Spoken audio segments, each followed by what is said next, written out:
রাজনীতির মাঠে আবারও তীব্র উত্তাপ।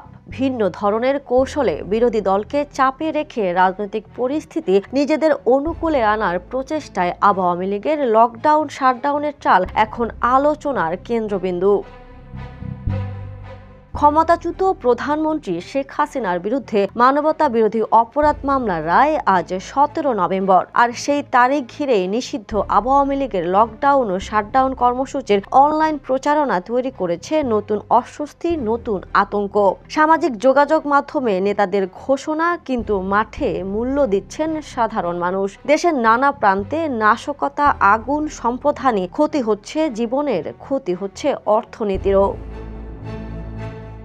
রাজনৈতিক বিশ্লেষকরা বলছেন, এ যেন ক্ষমতায় ফেরার মরিয়া শোরগোল, যেখানে কর্মসূচির চেয়ে বেশি ওজন পাচ্ছে ভয়, গুজব আর অস্থিরতার বার্তা। নিষিদ্ধ ছাত্রলীগের বিজ্ঞপ্তিতে যেমন দেখা গেছে 16-17 নভেম্বর সর্বাত্মক শাটডাউন সফল করার ডাক। কিন্তু প্রশ্ন একটাই, কোন কর্মসূচি যদি সাধারণ মানুষের চলাচল, ব্যবসা বাণিজ্য, নিরাপত্তাকে অচল করে দেয়, তবে কি তা গণতান্ত্রিক অধিকার নাকি রাজনৈতিক দেউলিয়াপনা?